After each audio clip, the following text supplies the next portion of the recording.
the voice of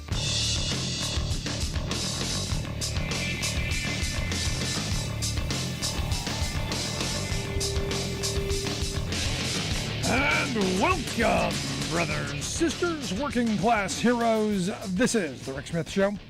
Thanks so much for being here today on the big program. Lots to get to, lots to talk about. Special happy anniversary wish to former President Jimmy Carter and his wife, married 76 years today. Good on them. The 97-year-old president been married over 7 decades. And, I just can't even imagine 76 years married together. The longest married presidential couple. There is new record for them. Good on them. I wish them much more and many more years. Also today, our current president, who, think about it this way. I mean, they've been married as long as Joe Biden's been alive. And they're going, Joe Biden's old. No, right now, I got to tell you, I think Biden's hitting some good notes right now. Something I think we need to be doing more of, talking about working people, talking about working class issues. And today handed out a bunch of presidential medals of freedom and to some deserving folks. One of those people, AFL-CIO President Rich Trumka, who passed away last year. Talked about, the fact that here was a champion of working people. Here was someone who fought for that word he brought up yesterday, dignity. And I think this is an important word, one that I've talked about for years. Respect, dignity. Those are the things. That's the wheelhouse. This is where Biden, this is where the Democrats, this is where any politician, this is where they've got to find their home and really hammer on this. But today in the East Room of the White House, the president handed out medals to 17 people. Steve Jobs, former Senator John McCain, Denzel Washington, Simone Biles, a number of folks. In fact, Simone Campbell, who we have had on this program a number of times over the years. You may remember her as the nun on the bus, Sister Simone. She was given one as well. A couple of quips, as Joe can do when introducing Simone Biles. Said she's added to her medal count of 32. So I thought that was funny. Alan Simpson, the Republican senator from Wyoming, also honored as well. Which, again, in this day and age, you go, really? You think you'd have seen the last administration? No, don't do that. Don't even go there. But AFL-CIO President Rich Trumka being posthumously honored, this is one of those things. And as the president said, no one did more for working Americans than Rich did. For Rich, his work was synonymous with the word that defined his life, dignity. He was fierce, always trying to do the right thing for working people. Rich Trumka was the American worker. And I don't disagree with this. I think Rich was a great guy. I knew him, interviewed him many times here on the program. Somebody who was a true champion of working people. And this is a good honor for his family. Also today, another thing coming out of the administration I'm happy with. A friend of the show, Celeste Drake, former trade and globalization policy person at the AFL. She was right at the beginning, her job, and I loved it. I want this job. It's probably the only thing I would leave doing this to do if I could replace her as the director of Made in America. But she was in the White House's office, the director of Made. How cool would that be? Being the person that ensured that the stuff that you're buying for government procurement was, made here. Domestic production, domestic consumption, using your tax dollars in a way that's going to not just benefit us for what we need, but create the jobs that we have to have. Seems like a good thing, I think. But she has been named to the Deputy Director of Labor and Economy at the National Economic Council. This is a big step up, and good on Celeste. I know she will do a fabulous job. Now, that stuff got a little bit of coverage, not a lot. There was a story, something. I caught it on the periphery. What was trending? Hunter Biden was trending today, which evidently means that there are no caravans for the right-wing crazies to go scare us with. Gas prices have been coming down like 21 days in a row. That's been happening. So, nothing, hair on fire. So got to pull out some distraction. Hunter Biden. Hunter Biden is trending again. Nobody knows why. Maybe a laptop's going to drop somewhere, but Hunter Biden's trending again. Distraction. This is what they do, right? Gotta. Hey, shiny thing over here. And over on Fox News, what were they talking about today? They had Bill Bennett. Bill Bennett saying that we should consider exorcisms. That's right. We should consider exorcisms. The exorcisms are going to stop the mass shootings. The exorcisms are going to stop the shootings. That's it. We'll do the social media stuff. We'll do but exorcisms. Oh, help us. Help us, please. Now remember, this guy was former education secretary. I mean, he's turned into a real crackpot, and I would argue he was always a crackpot. But this guy was he was education secretary under Ronald Reagan. The country went completely to pot during the Reagan era. All of that stuff that happened during the Reagan era that shaped the minds of the wait a second. Yeah, Bill Bennett's the problem. Maybe we should exercise Bill Bennett. Because it was his policies and the policies of the Reagan administration who are the adults, the angry people who are tearing this country to shreds. Just my thought. Love to hear yours. Email me, rick@thericksmithshow.com, or give us a call, 1-866-416-RICK, 1-866-416-7425. Good news coming out of California. And you can mark this as Gavin Newsom saying, hey, I'm running for president. Because today, California says they're going to make their own insulin. That's right. They're going to use tax dollars. They're going to create a factory. They're going to create jobs. They're going to manufacture their own insulin and ensure that people in their state get what they need. The Newsom budget that he just signed includes $50 million for developing low-cost insulin and another $50 million for a California-based insulin manufacturing facility. They are going to build it. They are going to make it. They are going to sell it. It's going to benefit the people of California. Now, the ridiculous part of all this is you're looking at the fact that I know people who are paying outrageous rates for insulin. It's crazy. And especially since it's so cheap to make, that you're in this situation that why haven't we already done this? Why haven't we done any of this stuff already? Oh, I know. Socialism. It's socialism. I'm waiting for the Fox News, the Exorcist types to start screaming about socialism. And about how, faith in the American system is breaking down because it's those socialists. No, this is somebody who's going, hey, we've got a problem. The problem is the free market isn't going to solve our problem. We need to do something. We need to act. And this is what I've always said. If the free market cannot or will not, the public sector has to do it. If the private sector can't create enough jobs, or more likely won't create enough jobs to ensure that every person has what they need to be able to get by, then the public sector has a responsibility that they have to. And this is Newsom saying, you know what? We're going to do this. Now, is this a moment where we go, as a country, is this a turning point moment? Because look, we're at a crossroads. We can go full on authoritarian, fascist kind of corporate governance, or we can begin to reclaim the social space. We can begin to reclaim our government and use it in a way that, I don't know, we the people actually want. Isn't it amazing that the policies the vast majority of us are in favor of never seem to get enacted? Isn't it amazing how when you do widespread polling and people go, yeah, we want to do something about homelessness. Yeah, we want to do something about hungry. Yeah, we want to do something about education and healthcare, that nothing ever gets done on those things. But when you say, no, we don't want to give tax cuts to rich people, somehow that happens, our system's broken. And this is why. Maybe this could be that turning point.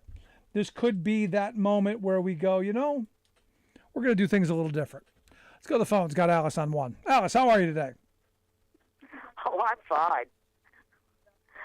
The only thing I have to say is this, maybe we should do some exorcisms on the Republican Party and the Supreme Court justices. Either that or electroshock therapy. So that would be fun. I'm sure there'd be some people who would find entertainment in that. Hey, I'm really thinking electroshock therapy would definitely, that and some heavy-duty psych meds would might help. See, here's where I go with this. I say we do to conservatives to help cure them of their illness of what conservatives have been doing to gay people over the years to have their gay conversion therapy. Let's use their tactics to help them. If they work. Exactly. And, hey, that's what they've used the conversion therapy with the electroshock therapy for decades. Pray the gay away. Oh, my goodness. I don't know. I think they've all lost their minds. And I didn't hear about the Hunter Biden laptop, but the local Trump supporter did inform me that all these laws being enacted or planning on being enacted about the birth control, that it is the Muslims that's doing it. The Muslims. Yeah. Oh. Which Muslims? Heck if I know. I just looked at him and I said, no, I don't think so. And then, I proceeded to get a lecture and I tuned it out and thought, not today, Alice, not today, not in the mood. But yeah.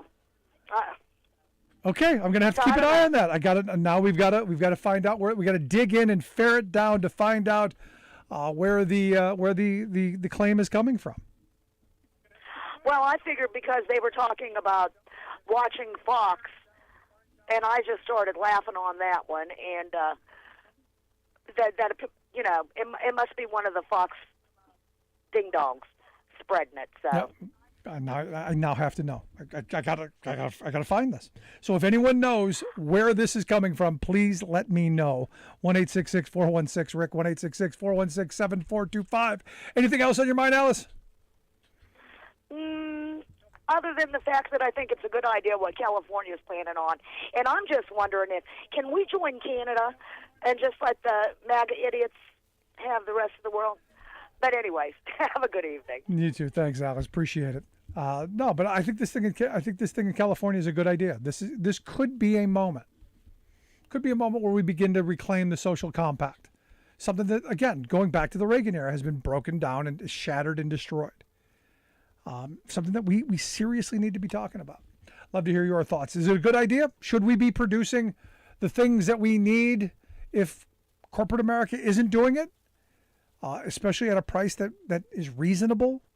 Should we be lining the pockets of the investor class because, well, Granny needs the insulin to survive? Is that right? Is that just? Is it fair? 1-866-416-RICK, 1-866-416-7425. Your thoughts after this. Stick around. You're listening to The Rick Smith Show. For working people. Come to talk.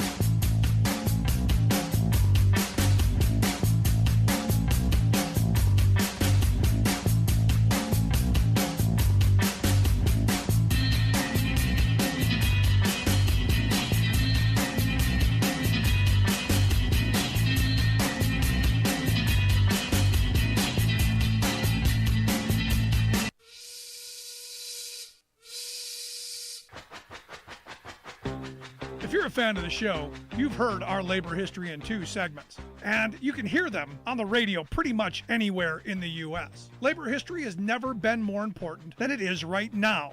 So here's what we'd like you to do. Tell a teacher. Tell a teacher that labor history is important and that they can get digestible 2-minute lessons that are absolutely free. Free to download, free to use, free to share.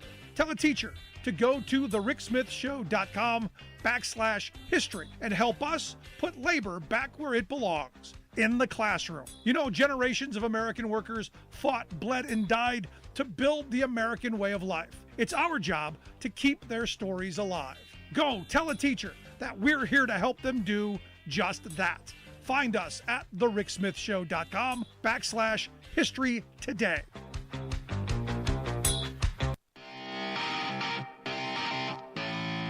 Welcome back to The Rick Smith Show. Now, here is Rick Smith.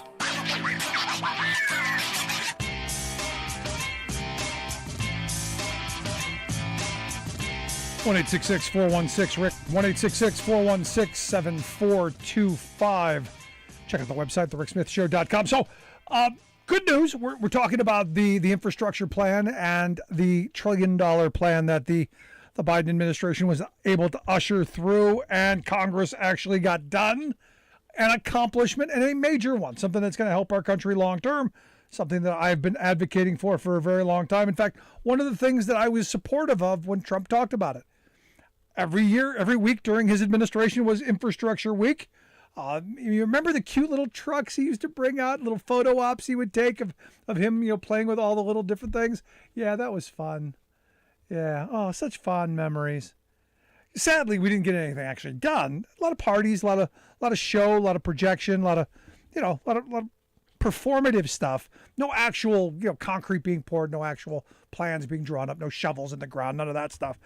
But we find out now about $1 billion from that infrastructure plan is going to go to boosting 85 airports across the country, help with air traffic. Need that desperately. Also, the good folks over at the Economic Policy Institute, they've done a little mock-up of saying, hey, here's some places where we've spent this money and how this is going to be good and how this is helpful. Our friends over at In the Public Interest have come out with a couple of very specific things that I found very interesting. For instance, there's in Madison, Wisconsin, there's an organization that they started called Occupy Madison, and they're building these little villages of tiny houses. And I've talked about this before. This has kind of been my idea to deal with homelessness.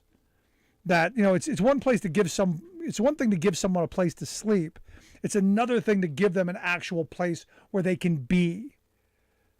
And the idea of dropping a bunch of sheds on a property and creating an actual structure, or small homes for people to live in, actual homes that they can make their own. And then you create an entire community of these tiny houses. And in that you have all of the wraparound services that you need. Mental health treatment, drug and alcohol abuse treatment, whatever you need is right there.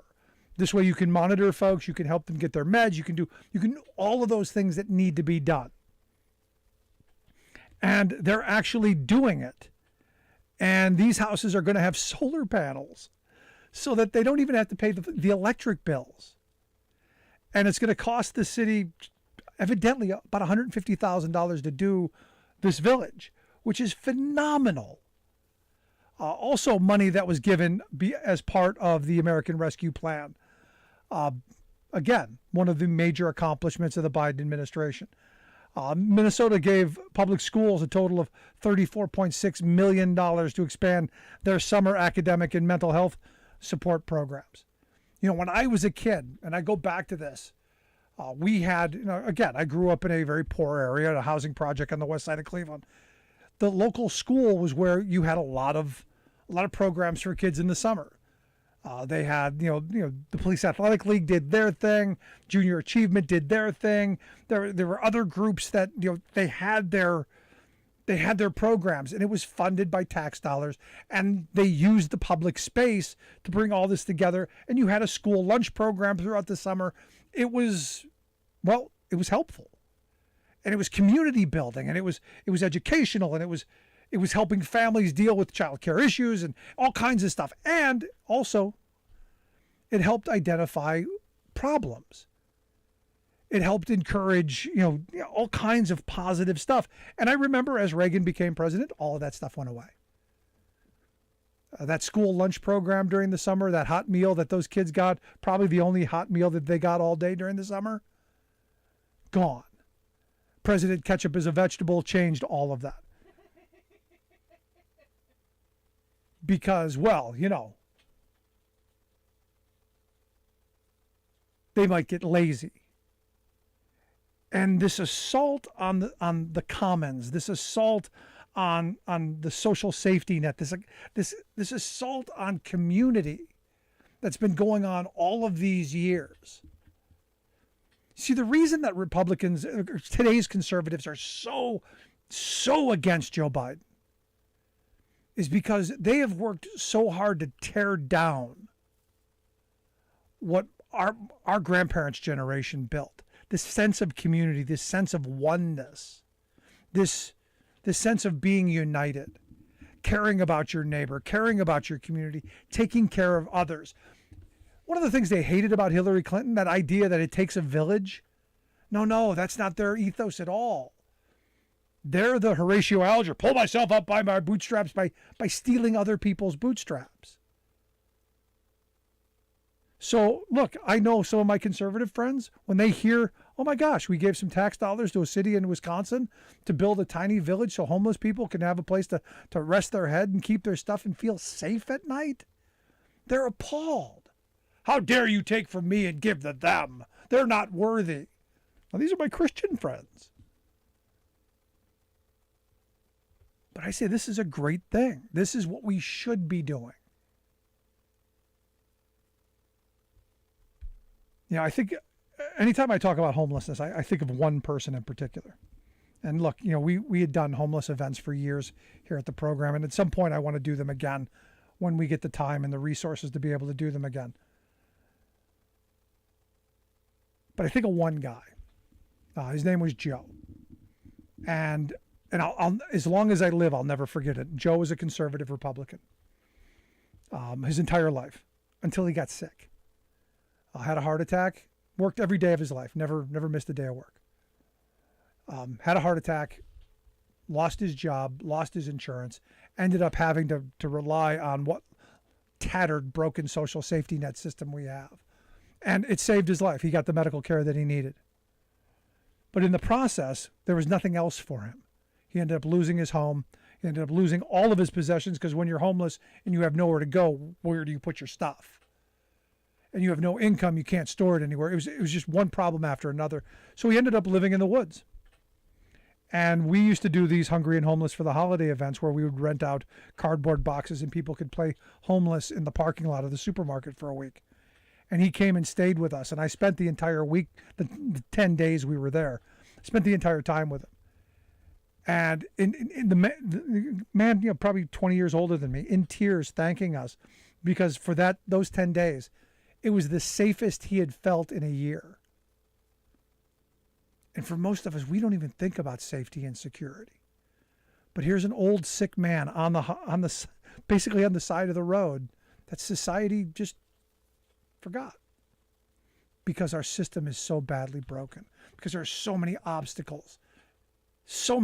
Now, we did eventually get him into a program, and he eventually did get into a VA thing and passed away while being in a home.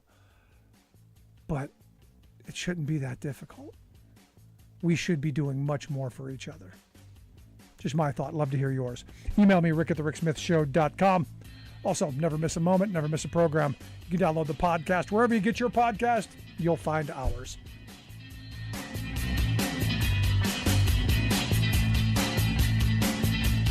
I'm Rick Smith, and this is Labor History in 2.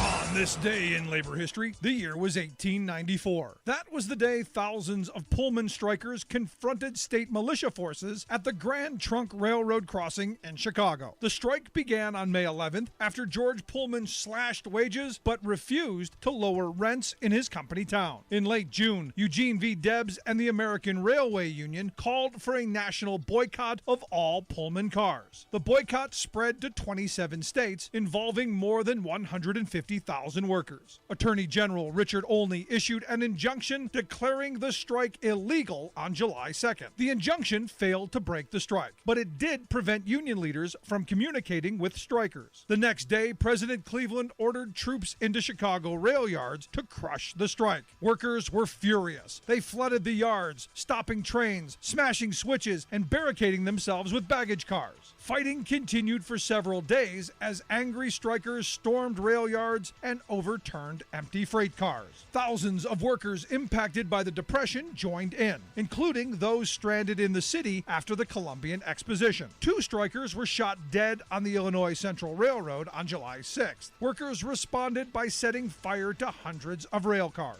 Now, on this day, the militia attempted to run a work train to clear the rail yard at 49th and Loomis. Thousands followed the train, showering it with bricks and stones. The troops returned gunfire, killing at least 4 and injuring dozens. Chicago unions soon voted in favor of a citywide sympathy strike, but the railroads quickly hired replacement labor. Federal troops and state militia cleared the railway for business. Main strike leaders were arrested. By the beginning of August, Pullman rehired only those strikers who agreed to never join a union. Labor History in 2 brought to you by the Illinois Labor History Society and The Rick Smith Show. Donald Trump's criminal attempt to steal the 2020 election failed.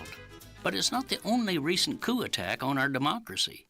In the last few years, a cabal of right-wing zealots have plotted to seize control of the U.S. Supreme Court. By hook and crook, they've installed a 6-judge majority, and now they're using them as a political cudgel to try stealing not just a constitutional right, but an inherent human right from American women, the right to make their own reproductive decisions. By judicial fiat, the right-wing judges have decreed that the state will make birth decisions regardless of what mothers want. This is the Republican Party's current concept of small government. When the Supremes issued their government decree in June, headlines blared that the decision by, quote, conservatives on the court, quote, ends a woman's right to choose. That's wrong on 2 counts. First, there is nothing conservative about what amounts to a naked power grab by a small minority of pious ideological tyrants. Second, a human right cannot be ended.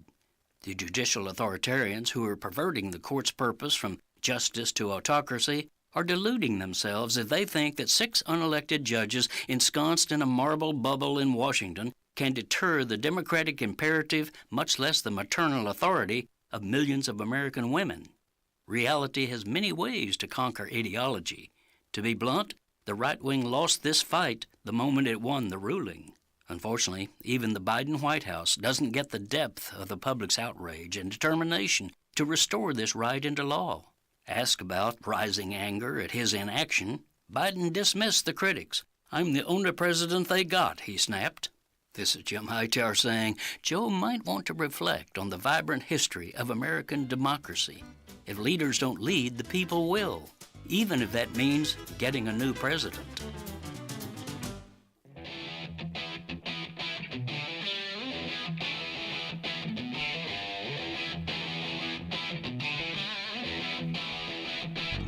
Welcome back to the Rick Smith Show. Now, here is Rick Smith. Well, here's a real shocker.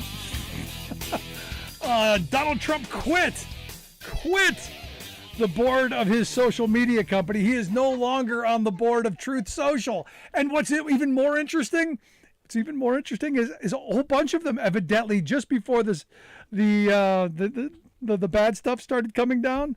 A bunch of other people decided, well, we should go too. Trump was the chairman of the Trump Media and Technology Group. He was one of the 6 board members that were removed back in June, according to the business records there in the state. Other members of the board were that Kash Patel, Scott Glabb, who was a former assistant to Trump. He was the counsel, and Dumb Jr. They have bailed. You know who's left? This is brilliant. You know who's left? That's right, Devin Nunes and his cow. And if you will remember, when he left Congress, when he quit from Congress and said he's going to go be the CEO of Truth Social, I said, I cannot wait for the day when the press release comes out that says, I didn't get paid, I'm suing. The day is coming, and I think it's going to be even better, because I think he's probably going to go to jail. That would be even better yet. And here to share some thoughts on, well, the Truth Social and all of the other good stories going on. I've asked our good friend Sarah Burris to come share some thoughts. She is a fantastic reporter over at Raw Story, rawstory.com, that website. Sarah, what do you think? Convenient timing the Trumps done left the building? Clearly, Nunez was just left holding the cowbell, by himself. And I think that at some point Trump is just going to be like, I don't really know him that well. He was just a coffee boy. He just got me coffee. It's just going to end up being that thing. But I mean, they left the board, and then it was announced that there was going to be an investigation. Like right after that, I want to say maybe 24 hours later, something like that. That was really quick. Question, and the thing is that it was from the grand jury, and grand jury investigations are supposed to be secret. So the fact that they were going to announce, an investigation into this makes me curious as to who in the grand jury, outed all of this and told Donald Trump, hey, by the way, this is happening, to make him file something that says we're leaving the board. Yeah, and didn't tell the guy that's wearing the kick me sign. And this is one of those things that's extremely predictable, because Trump does this stuff. He's going to leave someone holding the bag. He's going to cheat somebody out of something. That's going to happen. Devin Nunes sues everybody and loses. That's going to happen. So this is kind of like a perfect marriage of, the fun and entertainment. Oh, it's so good. I'm sad, though, that there's not a cow involved this time. Well, there may be. But it depends on where Devin Nunes ends up. I know, too, because the guy doesn't have a dairy, and so he doesn't actually have to live in the Fresno area anymore. So he could, move to Virginia or whatever, at which point he could find himself a nice cow and, get a house in the burbs. There you go. Find himself a nice cow. That sounds so wrong. But the good thing is Donald Trump won't be hurting. He won't be hurting for money, because he just raised the price of his coffee table book that he stole. $999 if you want a signed copy of the book of other people's pictures. Yeah, and it's just him with, I guess, a bunch of Post-it notes that he scribbled on, and then he just pasted them with the pictures, and then they put that through a color copier and found it and are selling it. I mean, it's not even good production quality. I don't know how it's selling, but it can't possibly be selling that well. Look, there are people out there who, I'm amazed at what people do. For instance, we're finding out that the big rallies that he's having, they're not actually like campaign rallies that have been free. No, they're saying these are they're like rock concerts. This is how he's funding his salary. People are paying to go see him. It's like a cult kind of thing. And this has really turned into a cult. And I got to wonder if the people who are going actually understand that they're not contributing to the campaign war chest, that they think you're going to take the country back, that they're actually just lining his pockets. And I would say, too, if you saw the video, remember whenever he did a rally, it was a paid event with Bill O'Reilly, that was really low turnout. I want to say there were maybe the first, the base, and then maybe the second tier of the arena, the stadium, or whatever the heck it was filled, and maybe it was a high school gym. Who the heck knows? It was just that small amount that was filled. So I'm curious to see, what are the crowd sizes? Yeah, the local Chuck E. Cheese, whatever. Yeah. Yeah.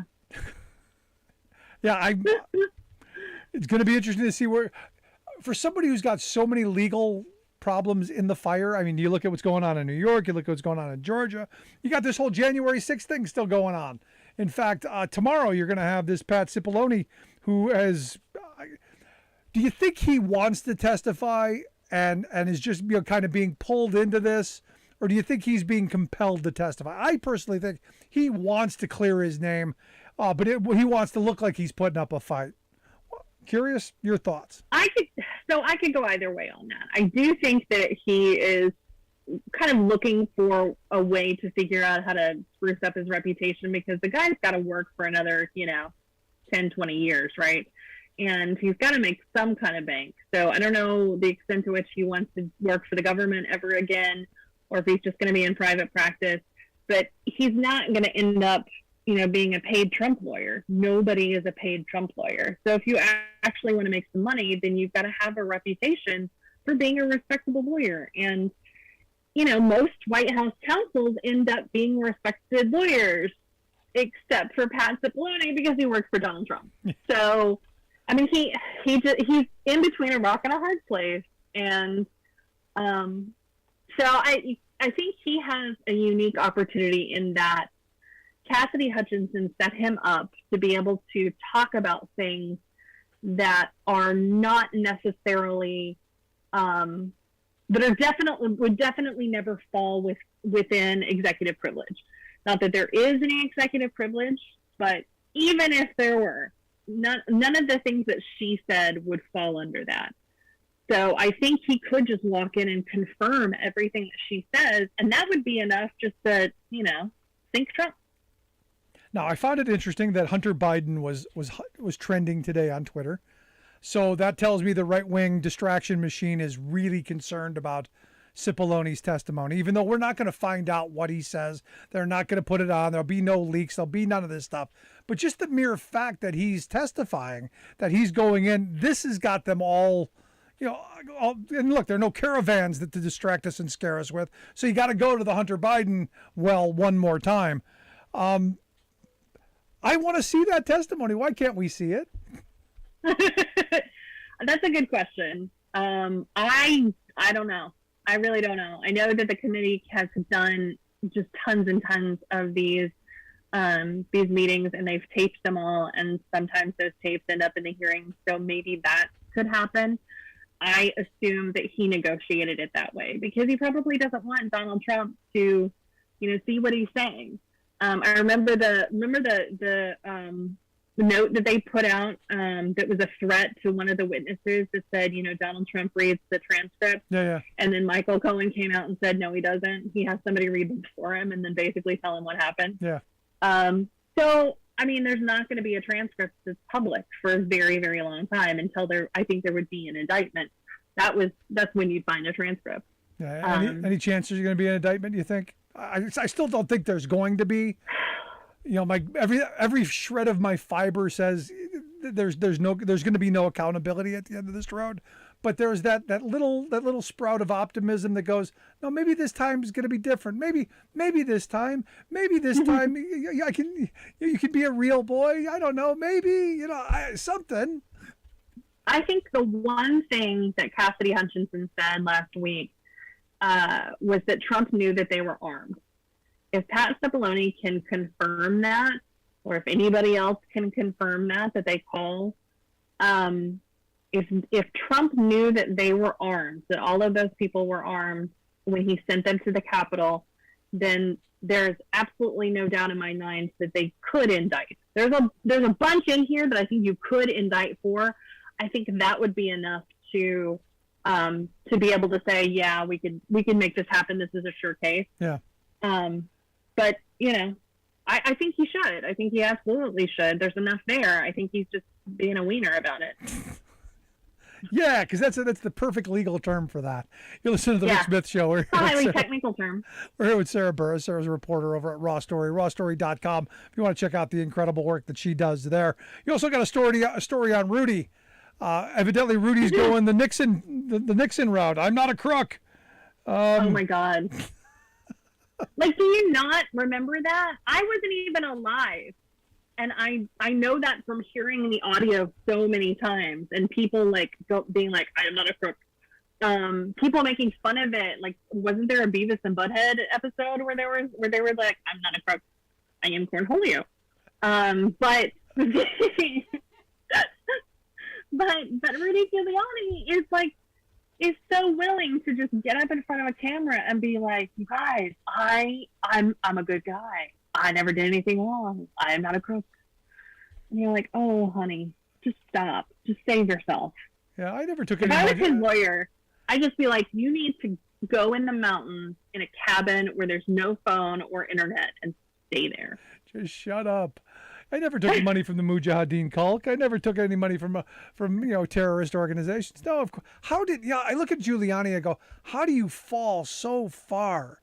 Really, this guy was at the top of the mountain took on the mob, was America's mayor, and now he's groveling for Trump. I just, I don't know. That's what I hear, though, about everybody who goes to work for Trump. Everything Trump touches dies. So, and that doesn't necessarily mean that, he's going to kill somebody. It means he's touching their career, and their career is dying. It's just, and it's, for a lot of people, it's like a Greek poet on the steps of the Parthenon kind of a dying. Like, it's dramatic and it's bad. Yeah. Kind of like our democracy. Now, the interesting thing is, a story broke just yesterday about James Comey and McCabe, and evidently Michael Cohen as well, that the IRS is going after them. And Comey and McCabe, for instance, they call them these extreme audits, which are extremely rare. What they say, it's like an autopsy without the benefit of a death benefit. I saw this and I'm going, I'm really not surprised, because this is what conservatives believe that government, how it should be run.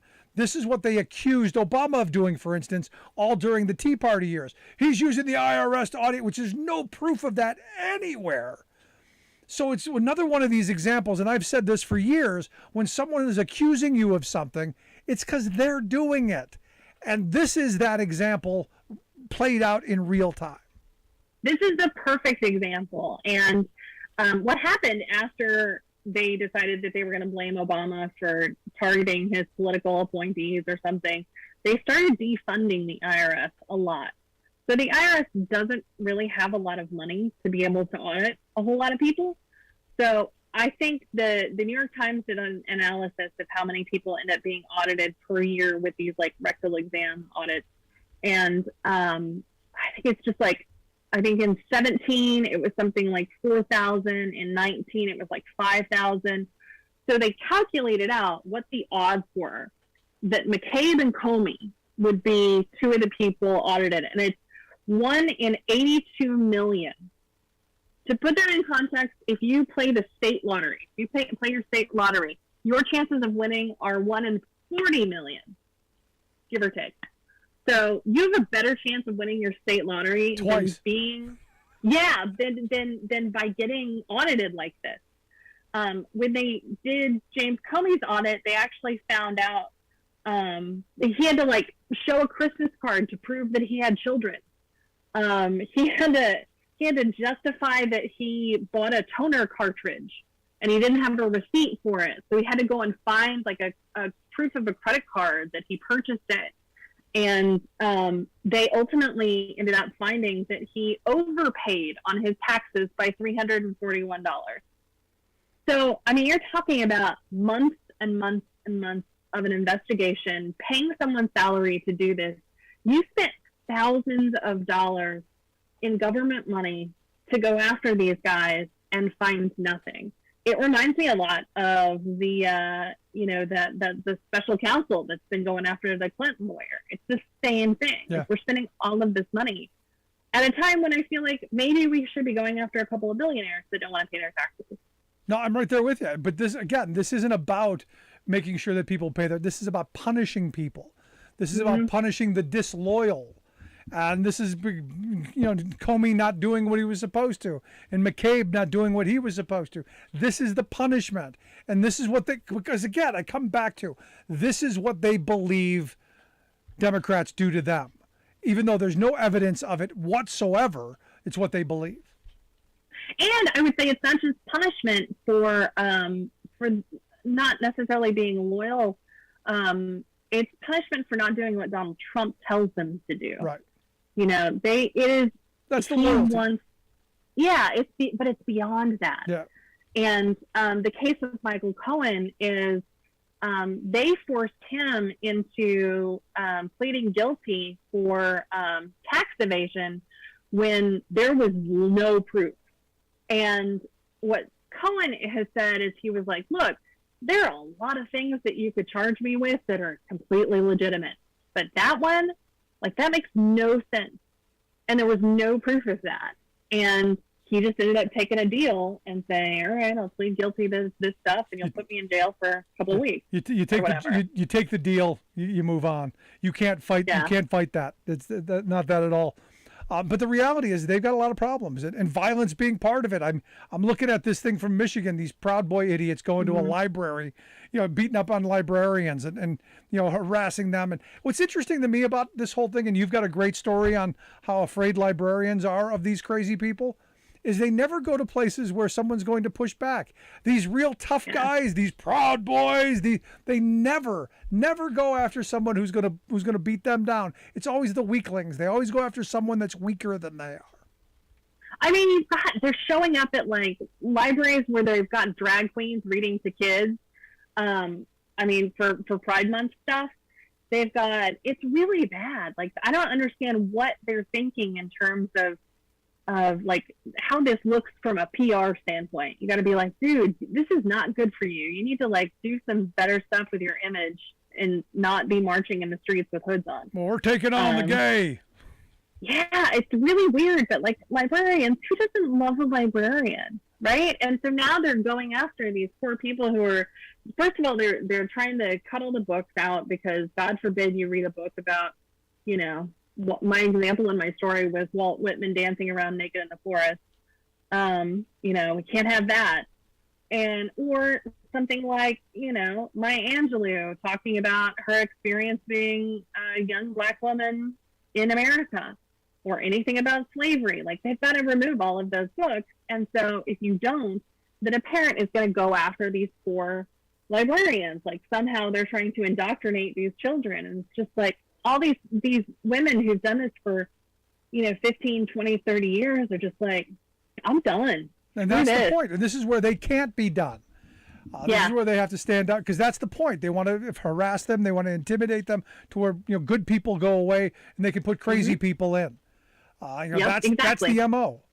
It's what's going on here in my community. We got a state rep who got a piece of legislation passed that you don't need any credentials to be a substitute teacher, and now they're recruiting crazy people to go spy on. We're gonna have spies infiltrate education and keep an eye on those teachers because they're teaching math and science and stuff.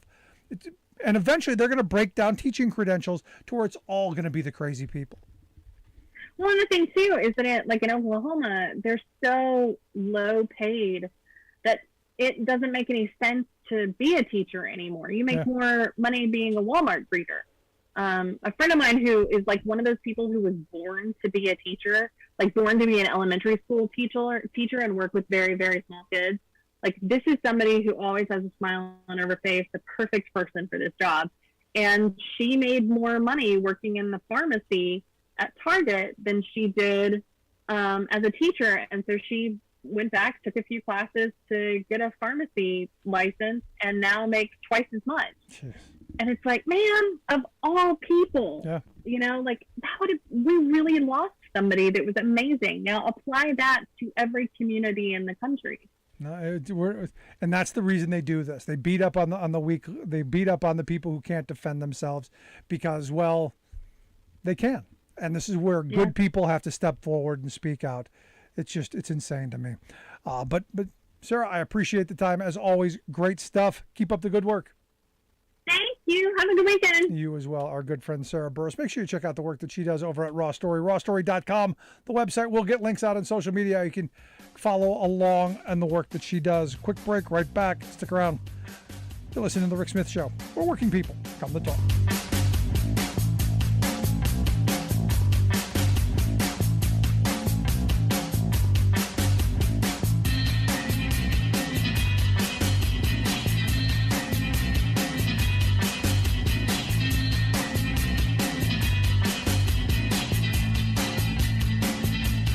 I'm Rick Smith, and this is Labor History in 2. On this day in labor history, the year was 1998. That was the first day of a 48-hour general strike in Puerto Rico. The strike was called in support of telephone workers who had walked off the job 3 weeks earlier. The workers were protesting government plans to sell off the publicly owned telephone service to GTE, a private company based out of Connecticut. As the strike of the telephone workers continued, more and more Puerto Ricans rallied to their cause. A general strike was endorsed by more than 50 unions, along with other civic, political, and religious groups. The group of organizations leading the strike went by the acronym CHAOS. For 2 days, the general strike shut down almost all activity in the nation. Work at stores, banks, and the halls of government ground to a halt. Transportation ground to a halt as bus drivers and taxi cab drivers took to the picket lines. Many in the crowd waved Puerto Rican flags. In the streets, the chant could be heard,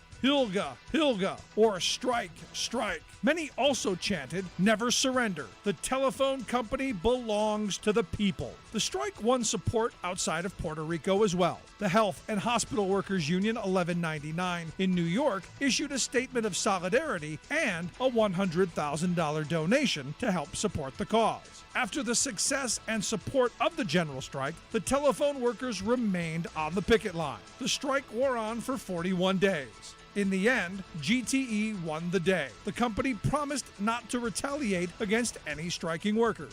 But when they took over, the company reduced staffing through so-called voluntary layoffs and early retirements. This is yet another chapter in the fight against privatization. Labor History in 2 brought to you by the Illinois Labor History Society and The Rick Smith Show. You're listening to The Rick Smith Show, where working people come to talk.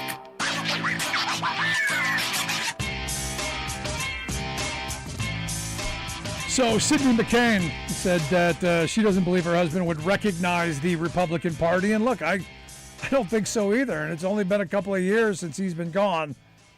And as Sarah had written in her piece earlier, the Republicans have a violence problem. They've got a problem that groups like the Proud Boys have taken over. And I think, honestly, I think they've got some real problems that they don't even know how to deal with. But I look at the one story there in Michigan, where you had a bunch of these, real big tough guys, showing up at a public library, and harassing, old women and librarians because they were allowing a room to be used to talk about Pride Month. And look, you agree with it, disagree with it, don't go. Don't participate. Pretty simple. This is one of those moments where this is in this country, you can have differing ideas. You don't have to agree with everything. And that's on both sides. It's not just the extreme crazy right, extreme crazy left. You don't have to agree with everything, but tolerance. That's kind of important. And I watched this video of these guys who were, I'm the president, okay, president of crazy town. What are you demanding?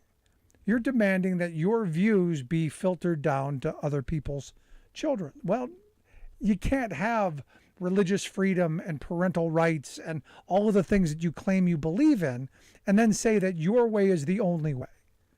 That's not freedom. It's not how it works. But I find it interesting, and I don't think you'd have ever seen those guys come into my neighborhood when I was a kid, because I don't think that they had made it out, or if they did, not in the same condition that they walked in. Anyway, I'd love to hear your thoughts. Email me, rick@thericksmithshow.com. Has it gotten too crazy? Have we gotten too intolerant of each other? Email me, rick@thericksmithshow.com. If you miss any portion of the program, podcast, wherever you get your podcast, you'll find ours. Make sure you find that. Good stuff. So while the Supreme Court case is very important, it's not the only game in town. Right-wing Supreme Court strikes major blow to EPA's ability to regulate carbon emissions. Residential natural gas stoves leak carcinogens even when turned off, study finds. Plus, clean energy jobs are booming. Fossil fuel jobs are shrinking. All of those booms and more straight ahead from BradBlog.com. I'm Brad Friedman. And I'm Desi Doyen. Stand by for 6 minutes of independent green news, politics, analysis, and snarky comment. Getting to a wedding costs an arm and a leg. Gas is so expensive, you can bring it as a wedding gift. This is your Green News Report. And make sure you hold on to it, though. Your grandkids can sell it to a warlord for water. Okay, Desi Doyen, the day that we have long predicted, long feared would come has now arrived. As expected, the right-wing supermajority on the stolen and packed U.S. Supreme Court has issued a disturbing landmark ruling in West Virginia versus EPA. That's a lawsuit brought by Republican attorneys general over emission standards that never took effect. The 6-3 majority ruled that despite the Clean Air Act's broad textual mandate, the EPA does not have the authority to regulate carbon dioxide emissions from power plants, because Congress didn't explicitly say regulate carbon emissions. The decision kneecaps the agency at a critical time when scientists warn the window is closing to act to prevent catastrophic climate impacts. It throws a wrench into new standards being developed by the Biden administration. However, in an interview with Sky News before the ruling, EPA Chief Michael Regan said the agency has other tools. The president has a number of tools in his toolbox. And as we look at all of the regulations that govern power plants, we have regulations that look at traditional air pollutants, water pollutants, and coal ash or, hazardous waste cleanup. So while the Supreme Court case is very important, it's not the only game in town. Well, good luck with those other tools. Given what the Supreme Court has decided, it's clear to me, at least, that they are also going to handcuff the agency on those other rules as well. Yes, the ruling is the pinnacle of Republicans and their funders' decades-long corrupt coordinated scheme to stack the court and handcuff the EPA from issuing future climate and pollution regulations. And it can also be used to gut the government's ability to regulate corporate behavior in other sectors. There is a reason I don't call these right-wingers conservative. They aren't conservative at all. They are radicals. And it matters because climate research shows that man-made global warming has now escalated the risk of compound disasters that interact with self-reinforcing feedbacks. A new study has found that extreme dryness in the U.S. West's man-made megadrought boosted hot temperatures by 4 degrees last summer, intensifying both heat waves and wildfires, with greater cascading impacts together than each disaster on its own. So it's all getting terrible all at once. A different study finds that most U.S. cities are seeing more extremely hot days overall than in the past because of global warming. More than half of U.S. cities now see at least 7 more extremely hot days than in the 1970s, with the hottest summer temperatures arriving much earlier and persisting later into the fall.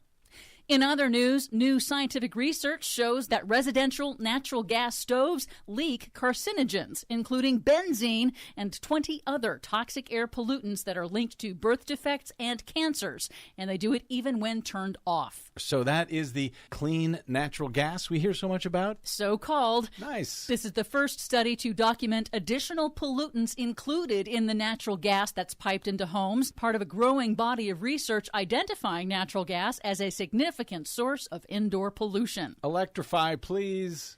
But some good news. In Oklahoma's Republican Senate primary this week, Trump's wildly corrupt, scandal-plagued first EPA director, Scott Pruitt, lost his bid for the U.S. Senate to replace retiring climate science denier Senator James Inhofe. And he lost badly. So there's that, at least. And finally, jobs in the U.S. renewable energy sector rose faster than overall U.S. employment in 2021, and it made up for job losses in the fossil fuel industry, even as fossil fuel production increased. The Department of Energy's annual jobs report out this week detailed dramatic growth across the entire clean energy sector in 2021 and found that the fossil fuel extraction industry lost more than 31,000 jobs, while the electric vehicle sector alone created 45,000 jobs, a stunning 25% increase over the previous year. So there's that as well. We'll take what we can get. Thank you very much. For much more on all of these stories and the ones we could not get to today, check out our website at greennews.bradblog.com. Are you tired of think tank approved corporate news and commentary? Are you tired of CEOs telling you what to think, who to hate, and who to vote for? Well, welcome to the Rick Smith Show. We don't take orders from some boardroom, and we don't do focus groups or talking points. We don't work for them, and we never will. I'm Rick Smith, and I work for you. Join us daily at thericksmithshow.com and download the podcast and never miss a minute.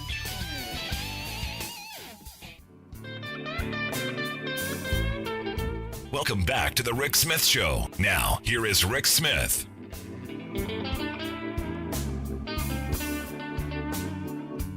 So with all of the talk about November coming up, and I got a lot of conservative friends here, it's going to be a red wave. I'm going, I wouldn't be so sure. There's one place that I'm looking at that I'm actually fairly excited about. That's the 41st Congressional District out in California, where the Cook Report has kind of now just said, well, maybe the incumbent Republican not going to do so well. Maybe that seat could flip. And that would be good news because, look, got to hold on to the House.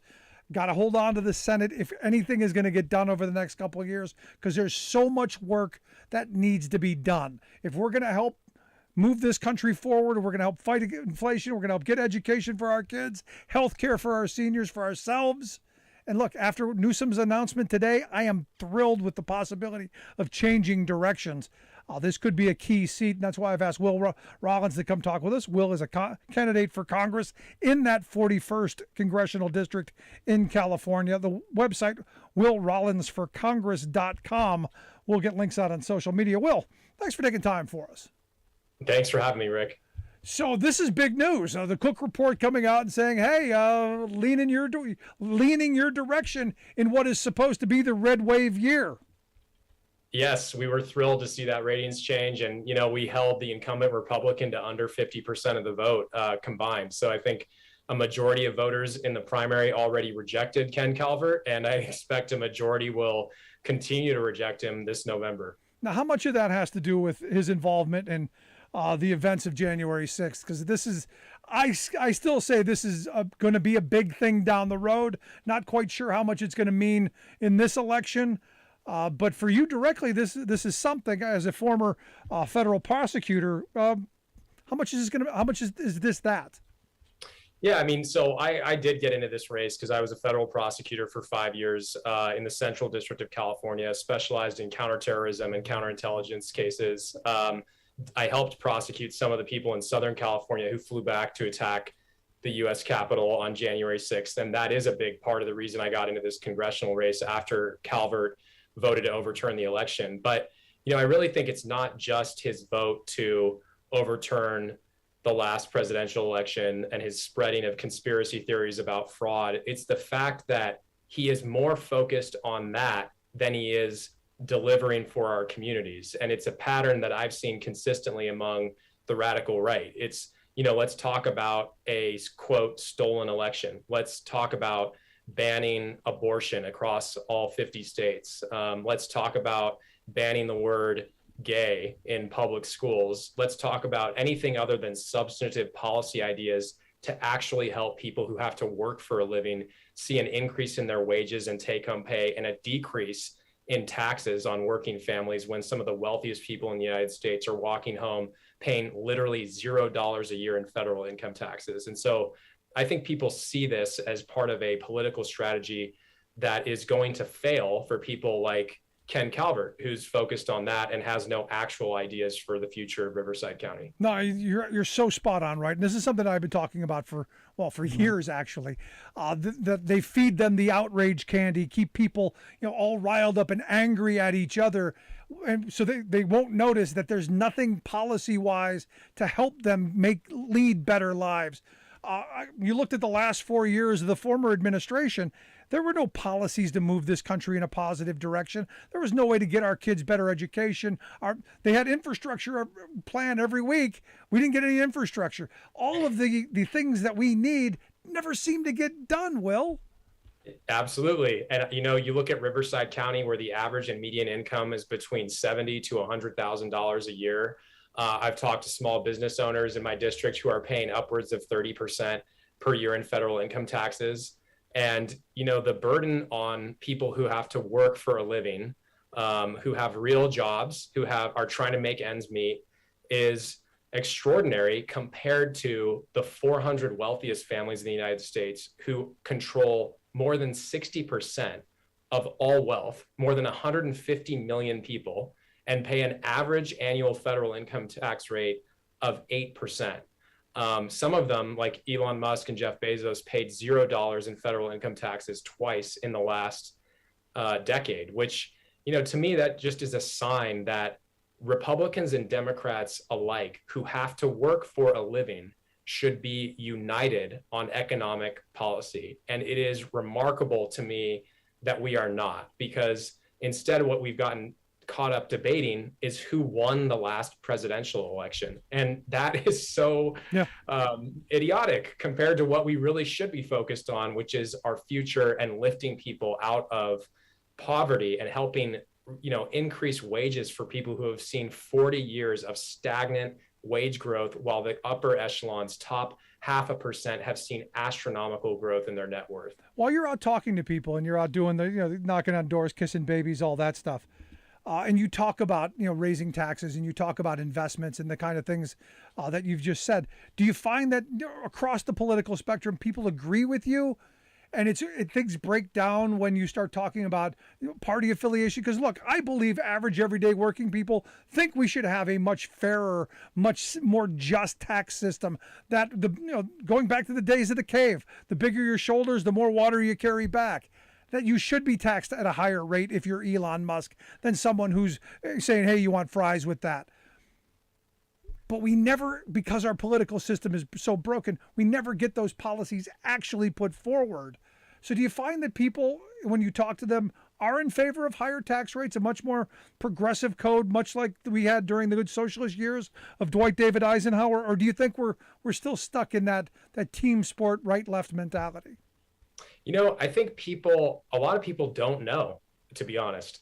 That's what struck me. A lot of people believe that the tax system is fairer than it is. And so people don't know that somebody like Mitt Romney, who makes $200 million in 2012, pays a very small percent of his income compared to a nurse or a teacher who makes $100,000 a year. And I find that to be one of the more remarkable features of our current political climate, because people have been unfortunately so successfully distracted by the last administration. I think there's a sense of fatigue that has set in among voters.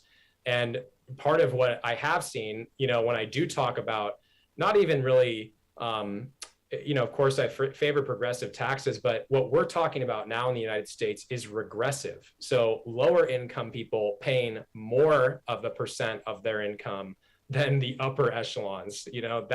That is another fact that I think is really astonishing to me, how few people fully appreciate that the coalition that we should have, that literally 99% of us who are stuck shouldering the majority of the United States tax burden, it's a broad range of incomes, and for the most part, we are stuck paying an astronomically higher rate than again, just 400 families, a group of people who could fit inside of a high school gymnasium. And so the surprise to me is how few people are aware of that. And that's why I've tried to talk to folks about it as much as I can, because when they hear about the data and they hear about plans to fix it, it resonates with them. No, you're right. When I tell people that, my MAGA friends say, we're going to make America great like it was back in the 50s. I go, you mean when we had a 92% top marginal tax rate during the good right. socialist years of Dwight David Eisenhower?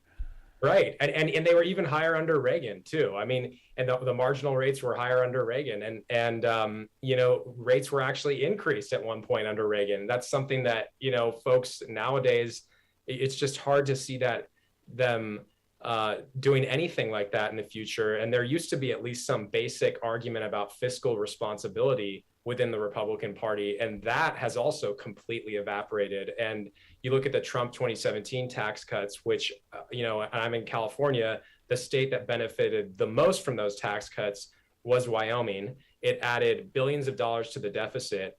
It gave huge amounts of tax breaks to, again, ultra wealthy folks and people in my state, like California, where we saw our state and local income tax deduction capped, actually saw a tax increase thanks to the votes of people like Ken Calvert, who supported his party over Southern Californians who, again, actually have to work for a living to pay their bills. Well, I mean, that SALT situation was purely punitive and punishing blue states that have higher tax rates like California and New York and Massachusetts and New Jersey. That was purely political. But we're told, no, that's good economics. You listen to the Rick Smith Show, where Will Rollins.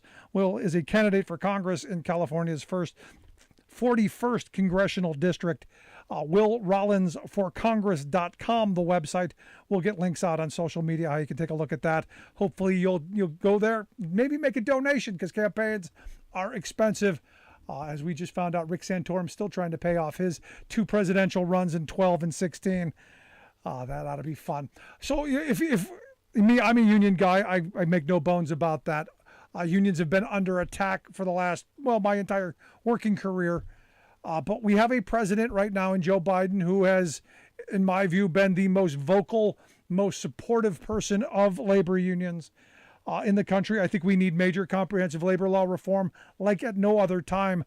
I'm curious where you fall on the PRO Act, on moving in a way that's going to allow and to encourage workers to join and form unions. I'm curious what your position is. So I think strong unions are a big part of the way that we fight back against this massive change in our economic inequality in the United States. We're seeing 1920s levels disparity in wealth between the ultra wealthy and folks who, again, have to work for a living, and people who have to work for a living in order to have any bargaining power whatsoever need to have the freedom to form a union. And we need strong unions to help bring folks, again, into a position where they can see meaningful wage increases and have the leverage that they need to negotiate with companies that are always going to prioritize their stockholders. And we've seen this again over the last, since the 1980s, the shift away from a corporate structure that was designed to be mutually beneficial for employees who had strong unions to a position now where it's all about stock buybacks and rewarding shareholders who are overwhelmingly Wall Street folks or investors and not the people who actually work at the companies. And so I'm a big proponent of legislation like the PRO Act. I'm a big proponent of legislation like the Davis-Bacon Act, which is something that my opponent, Calvert, has tried to repeal. And so I think, again, when it comes to the 99% of Americans who really do have to pay the bills by working, not investing, we should be supporting unions and people who that should really be that should fall no matter which part of ideology you land on, given how unions have been decimated and what we've seen as a product of that in our tax system, in corporate power, in the ability of corporations to go overseas, to ship jobs overseas, and in our wages to stay at the same stagnant level that they've been at for as long as they have. That's why we've got to support unions and make sure they've got the legal right to organize. And I would argue not just have the right, but encourage. And I think President Biden hammered on this in Cleveland the other day, saying, look, it's the government's role and responsibility to encourage people to join and form unions, because that is the federal law.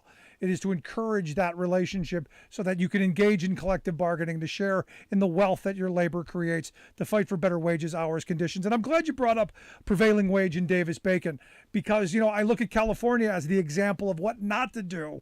When you look at the bridge you got up there, with the Oakland Bay Bridge, that I guess will never be complete and was massively overrun cost-wise and I guess never going to be complete. And you compare that to the Tappan Zee out in New York that was done with a project labor agreement, under prevailing wage, under budget, under time, and complete. I think the stories are there. Yeah, absolutely. And PLAs are something that, the Salton Sea, for example, not in my district, but very close to it, the potential to create hundreds of thousands of clean tech jobs. It's potentially one of the largest lithium extraction sites in the United States that could fuel a green tech revolution in the area, including my congressional district. And having PLAs be a part of that so that it's done in a way that actually creates jobs for our local community, so that it's completed on time, so that the environment actually matters in these projects. And you've got multiple stakeholders at the table. That is something that I am 100% committed to, because we've had success in those PLAs across all different parts of Riverside County. No, it's excellent. Last question I've got for you. You know, your governor today came out and said, "Hey, we're going to start making insulin. We're going to build a factory. We're going to start making insulin. We're going to provide it for our citizens." And for me, this is a moment where, because I think we're at a crossroads. We're at a crossroads where we can head down the authoritarian kind of government run by corporate interests path that the right wants to take us down, or we can rebuild the social compact and start talking about how as community we do the things that we need to do. This is a big part of that, I think. I'm curious your thoughts.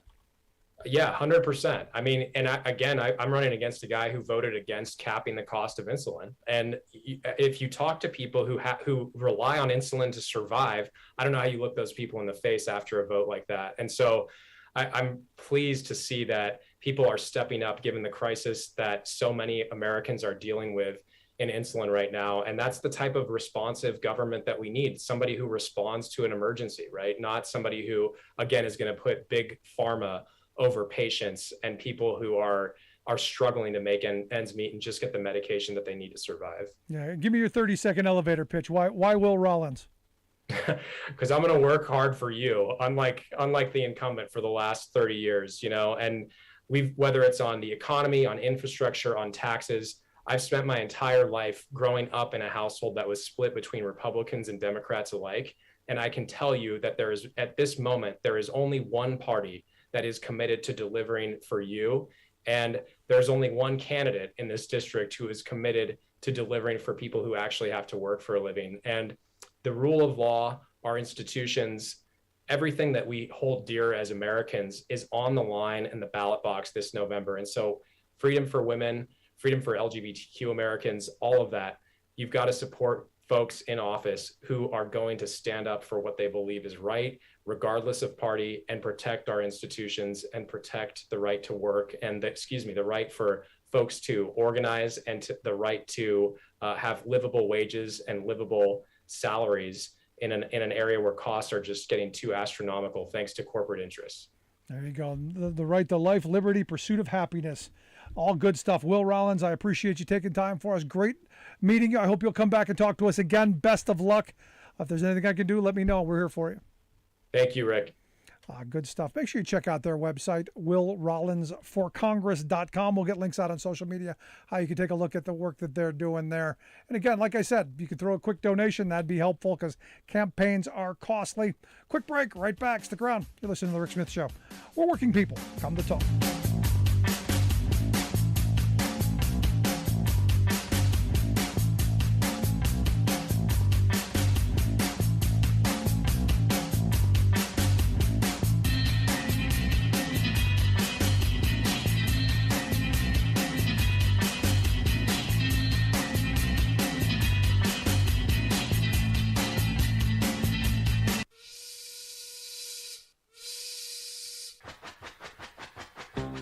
If you're a fan of the show, you've heard our labor history in 2 segments, and you can hear them on the radio pretty much anywhere in the U.S. Labor history has never been more important than it is right now.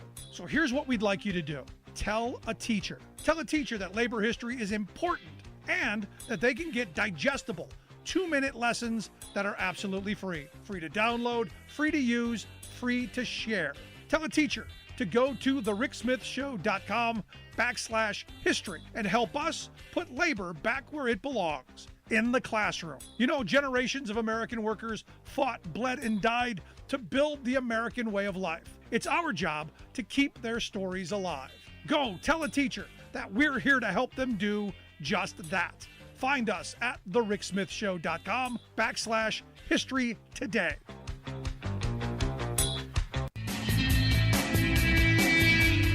Welcome back to The Rick Smith Show. Now, here is Rick Smith. Wow, some good news out of Pennsylvania. Senator Bob Casey. Shocked.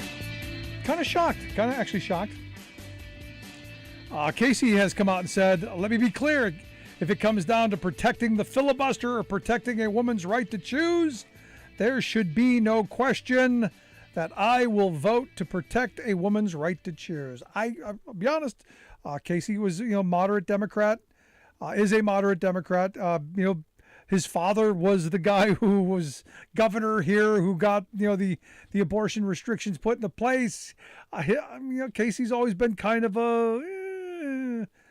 at least in my view on the abortion issue, has been,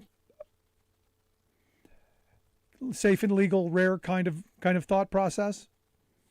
This is I think a big thing. This is a good thing. Good for him. And look, as they've been saying, he's kind of evolved on it, especially since it's now illegal.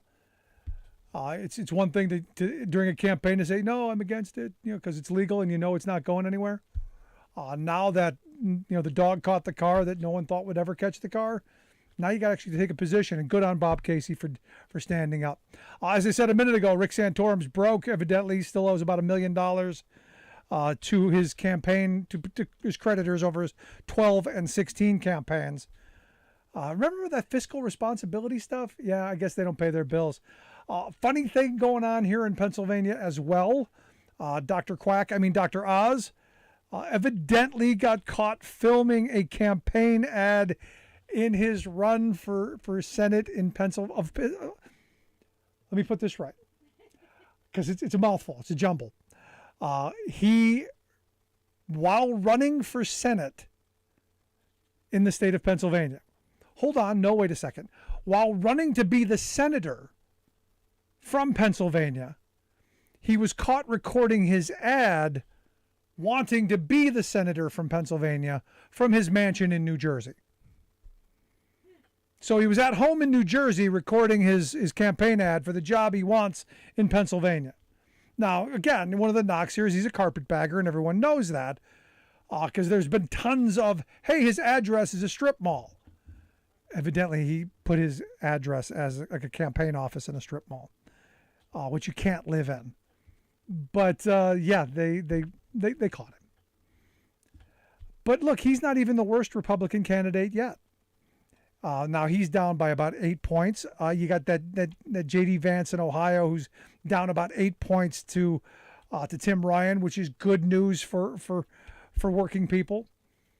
Raphael Warnock down in Georgia, last poll I saw has him up by 10, and I don't know how you could not be up by 10 against Herschel Walker, who the story broke today. His own advisors don't even trust him.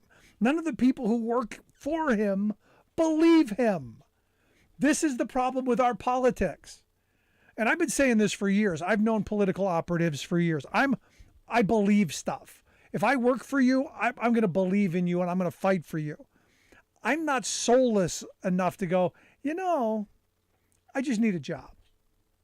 And I want to work on campaigns. And he's paying pretty well. I don't trust him. I think he'd be a terrible senator. I think he'd be horrible for the country, but I'm going to work for him anyway. He's got a bunch of those people around him. They've called him a pathological liar, because he is. There's a bunch of people who think he's not mentally fit to do the job. I don't think he is. But somehow they're still putting out the emails, because I'm still getting them every single day. Now, there's still a chance. Even though the polling is where it is, there's still a chance. This guy could be a serial liar, a guy who makes things up, who evidently claims he was a police officer, an FBI agent, all kinds of stuff. Started businesses that don't exist, graduated, top of classes he was never in. All this stuff. He could be still sitting in the U.S. Senate. It could happen. It could happen. How frightening. How frightening is that? Please, people of Georgia. Please, good people of Georgia, do the right thing. Don't vote for Herschel Walker. Just my thoughts. I'd love to hear yours. Email me, rick@thericksmithshow.com. Also, remember, grab the podcast. Never miss a moment. Wherever you get yours, you'll find us. It'll be there. Quick break. Right back.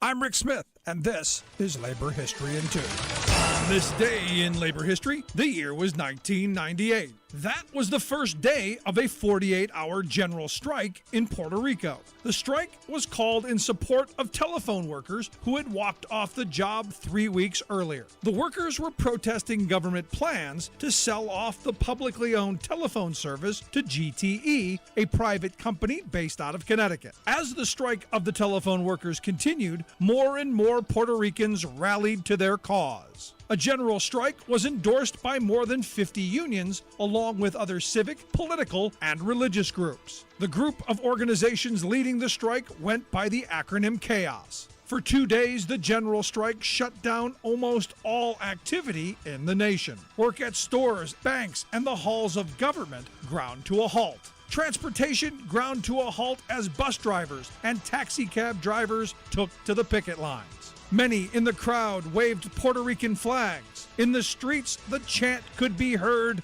"Hilga, Hilga," or "Strike, strike." Many also chanted, "Never surrender. The telephone company belongs to the people." The strike won support outside of Puerto Rico as well. The Health and Hospital Workers Union 1199 in New York issued a statement of solidarity and a $100,000 donation to help support the cause. After the success and support of the general strike, the telephone workers remained on the picket line. The strike wore on for 41 days. In the end, GTE won the day. The company promised not to retaliate against any striking workers. But when they took over, the company reduced staffing through so-called voluntary layoffs and early retirements. This is yet another chapter in the fight against privatization. Labor History in 2 brought to you by the Illinois Labor History Society and The Rick Smith Show. Donald Trump's criminal attempt to steal the 2020 election failed. But it's not the only recent coup attack on our democracy. In the last few years, a cabal of right-wing zealots have plotted to seize control of the U.S. Supreme Court. By hook and crook, they've installed a 6-judge majority, and now they're using them as a political cudgel to try stealing not just a constitutional right, but an inherent human right from American women, the right to make their own reproductive decisions. By judicial fiat, the right-wing judges have decreed that the state will make birth decisions regardless of what mothers want. This is the Republican Party's current concept of small government. When the Supremes issued their government decree in June, headlines blared that the decision by, quote, conservatives on the court, quote, ends a woman's right to choose. That's wrong on 2 counts. First, there is nothing conservative about what amounts to a naked power grab by a small minority of pious ideological tyrants. Second, a human right cannot be ended. The judicial authoritarians who are perverting the court's purpose from justice to autocracy are deluding themselves if they think that 6 unelected judges ensconced in a marble bubble in Washington can deter the democratic imperative, much less the maternal authority, of millions of American women. Reality has many ways to conquer ideology. To be blunt, the right wing lost this fight the moment it won the ruling. Unfortunately, even the Biden White House doesn't get the depth of the public's outrage and determination to restore this right into law. Asked about rising anger at his inaction, Biden dismissed the critics. "I'm the only president they got," he snapped. This is Jim Hightower saying Joe might want to reflect on the vibrant history of American democracy. If leaders don't lead, the people will, even if that means getting a new president. The Hightower.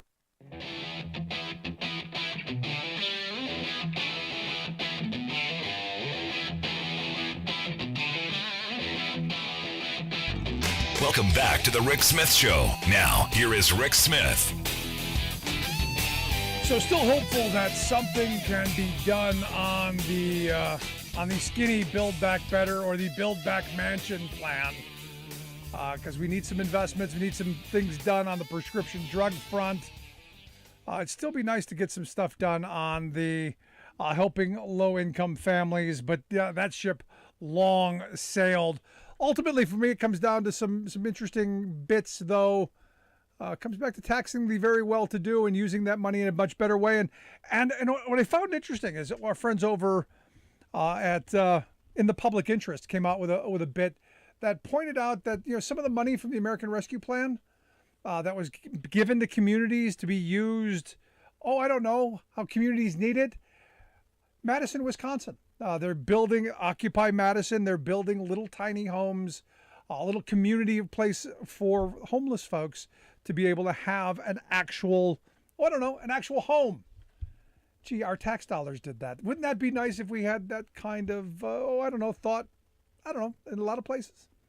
Anyway, here to share some thoughts on the possibility of moving something along and the ultimate goal of, returning to taxing the rich. I've asked our good friend Morris Pearl to come talk with us. Morris is the chief cook and bottle washer over at Patriotic Millionaires. Morris, thanks for taking time for us. Great to be on your show, Rick. So, I look at the investments that our friends over at In the Public Interest have pointed out, one of them being in this place, Madison, Wisconsin, one of our listening areas, where they're building this tiny little community, something I've advocated for years that people do. A little bit of tax money, just a small investment, moving in that direction. I think it's good. That's what tax are supposed to be for doing things to help people. That's why they called your state originally a commonwealth, because we need common wealth to do stuff. The founding fathers of our country understood that.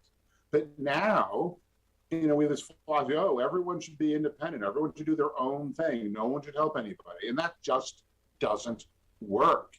It's not right. It's not even the American way. And I think we have to bring back this philosophy that we're kind of in it together. And that's what we're trying to do. We're trying to tell people that, you rich people, you can only succeed if you live in a country where people have enough money to buy stuff and pay for stuff. And if you are so greedy and take all the money and don't pay any taxes, you're going to end up living in a country that looks like a banana republic in another generation. And that's a problem. No, that is a problem. Now, yesterday I talked about this fairly extensively, that, there are a lot of people saying, the reason we're in the situation we're in, I'm being inundated. No, it's the abortion issue. We've devalued life. And my position is we've broken up the community. Reagan era forward, this idea of the Gordon Geckos, the greed is good, the one who dies with the most toys wins, hooray for me, the heck with everybody else. This kind of mentality, I think that's what's torn us apart, to where we're all just looking out for each other and nobody's looking out for their neighbors. And this is a much bigger problem than just economics. This is a much bigger problem than just, just taxes. This is a societal problem, but I think it all trickles down from the tax issue. I think some of it is, Rick, that the people, the big bulk of people in the middle, the people who aren't rich but aren't poor, they've somehow been taught that you have more in common with the billionaires than with the people who are struggling. And that a tax on the billionaires is a tax on you because you're part of that group, not part of this other group. And I think that is the problem, that everyone kind of has been taught by Ronald Reagan and Republicans since then that, you should see yourself as being in the same group as the rich people. And, these poor people over here, most of them are black or brown or don't speak your language or talk funny or dress funny. They're the other group. And you have to worry about them kind of catching up with you. And so you don't want them to get any help. And that's a problem. Yeah. So I don't want to live in a nation that's filled with, half of our people being poor people who can't afford to get around. Well, more than half. I mean, we're heading in this direction where, the old John Edwards frame is there being two Americas, the one of the haves and, everyone else. That seems to be becoming more and more of a bit of a reality. And I think as that happens, clearly more anger, more division, more of the Hunger Games kind of stuff that I think we're seeing play out right before our very eyes. It was before that. When Mario Cuomo gave a speech in San Francisco about the city on the hill, that there being two of them. We knew this since 1980, since before that. But still, we're seeing one part of our political leadership trying to divide America and trying to divide people and saying you have to worry about this other, your neighbors who aren't doing well somehow getting some help from the government. I asked one of our leaders about, the college loan forgiveness issues. Oh my God, we can't do that. All my constituents will be up in arms saying, oh, I paid for my commercial driver's license. Why can't these guys pay for their college bills without my help? And they're worried about helping other people. And it just makes me sad. No, it is. And it's that mentality that's a struggle that, I got mine and well, mine. And this is where the divisions can happen. And look, we're supposed to, I'm told that I hate rich people. This is what people tell me. Well, you just hate rich people. And I don't know. I know some rich people. They're decent folks. I know you're a decent guy. I try. My problem is with the system that has encouraged what's going on. That's my problem. My problem is not with you. My problem is not with the people who are billionaires, with Elon Musk so much. My problem is with the system that goes, somehow by you being in the position you are in, you get to have all of the rewards, while the people who are struggling at the bottom, who do the work, who go show up to the jobs, they're the ones who end up shouldering all the struggle and all the burden. To me, there's something fundamentally unjust and unfair about that. And I would like to see a system that changes that. Yeah, I don't blame people like Elon. Elon Musk did not cause this problem. Jeff Bezos did not cause this problem. I don't blame them. I don't say they're bad people. They may do some things I don't agree with. But the problems we're talking about the unfair taxation, they did not cause. They're getting the benefit of it, just like I'm getting the benefit of lots of unfair things that happened to me over the years. I was born when Black people could not get FHA mortgages. Could not. I was an accepted part of the law before the Civil Rights Act in the 1960s. And that's advantaged me greatly over the years. And I hope people don't blame me for doing well. But I think that we have to change the system, because I think that we have to live in a country where everyone can do well. And if that means those of us who happen to be wealthy paying at least the same tax rates as people like you who work for a living. Part of the problem is that when I make money, I pay taxes at a much lower tax rate than you do. So even if we make the same amount of money every year, I get farther and farther ahead. And that's part of what's causing this inequality of the rich getting richer and other people just falling farther and farther behind. Yeah, but what we in the working class are told, Morris, is that, well, the reason that is because you're taking all the risk. So with risk come reward. But are you taking all that risk? I'm not taking any more risk than you are. You could lose your job tomorrow. Any of these Teamsters could get injured or get fired, or their company go out of business, or anything can happen to anybody. Sure. I'm sitting here doing nothing, watching the numbers in the stock market screen go up and down as the stock market moves. And yes, I'm less wealthy now than I was 6 months ago, but I'm more wealthy than I was 6 years ago. In general, the stock market goes up all the time.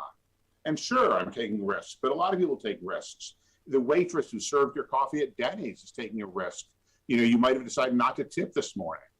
A lot of people take risks with their jobs. That's a ridiculous argument. Yeah. So how do we bridge this divide? Because we're led to believe that anytime we talk about taxing the rich and making them pay a fairer share of the burdens of our tax system, that there's somehow it's class jealousy and I'm just being jealous of you and I don't understand your struggles and all this. How do we bridge that divide to where you say, no, this is about we want for our kids better opportunities. We want better communities. We want a united community. We shouldn't be this divided. How do we bridge that? How do we move in that direction? What we're doing with the Patriotic Millionaires, we have our Patriotic Millionaire members, and we're helping them and encouraging them to speak out. Say, hey, this gross inequality does not work for us rich people either. And we're trying to make a point that it's a tiny number of people who do things like extract minerals from the earth and sell them, who don't really care about the rest of society. But most wealthy people that own small businesses, people that sell ice cream and shoes on Main Street, they actually care about the incomes in their communities. They actually want to open a business in places where people make money, not where people are poor. And so we're encouraging more people to join the Patriotic Millionaires and speak out about these issues and explain to these, 20-something congressional legislative aides that think they know everything, that actually know rich people don't want to live in a country with just a few rich people and everyone else being poor. It does not work. Yeah, well, it's working for some, I guess, which is why I guess we keep having this system where, we have this broken situation that we're in. So, politically, it sounds like, I talk to, working people every day, and they say, yeah, we should be taxing wealthy people. We should be, they should be paying more to make sure that we get good roads and good schools and safe communities and all of the things that we talk about. How come it can't happen? I mean, it seems like politically, again, we seem to be really broken politically, whereas the mass of people seem to be on the right side of the issue. Well, unfortunately, the mass of people and the United States Senate don't work the same way.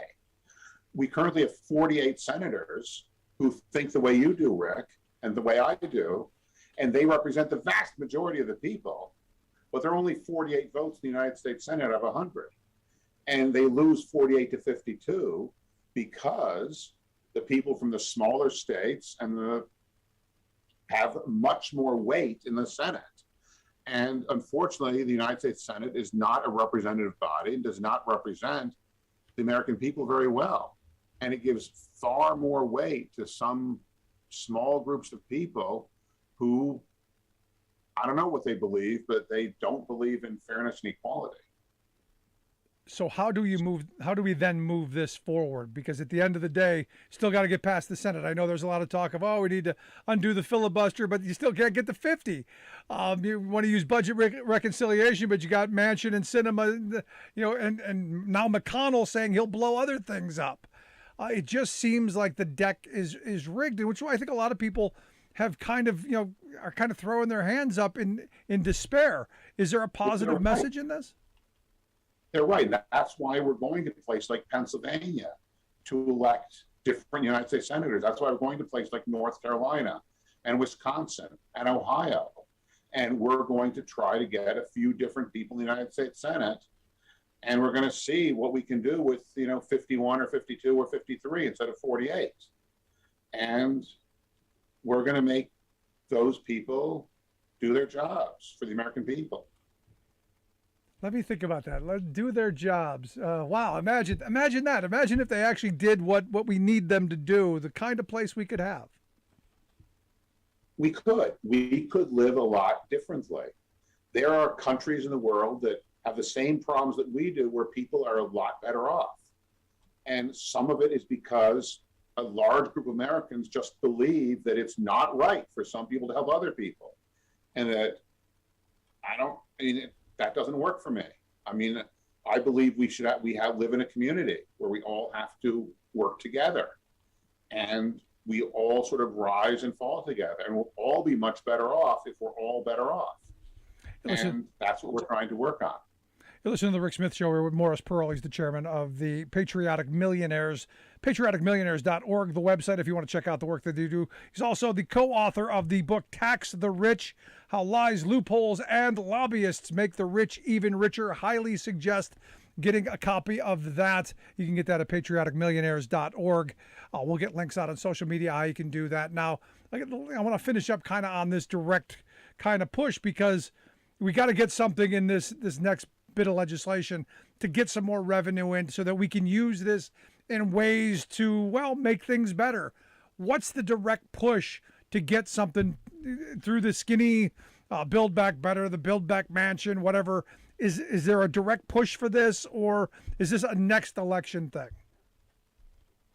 There's a push. I mean, we have to get 50 senators. There's 48 that are pretty clearly on our side.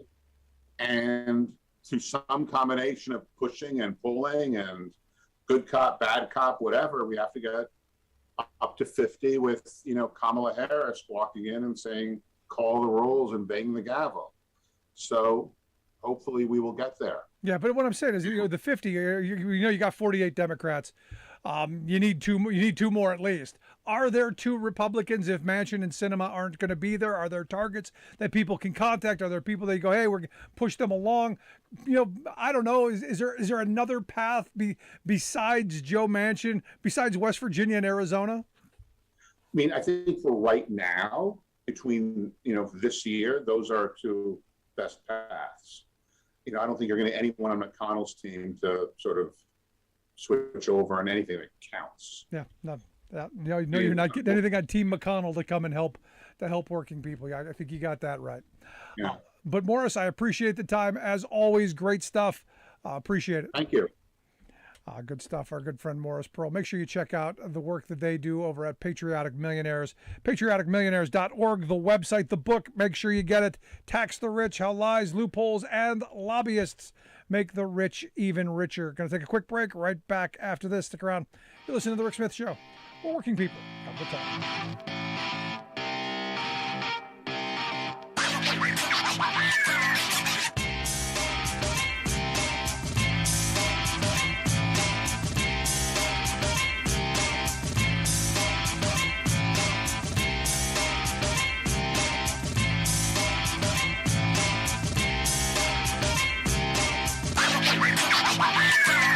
I'm Rick Smith, and this is Labor History in 2.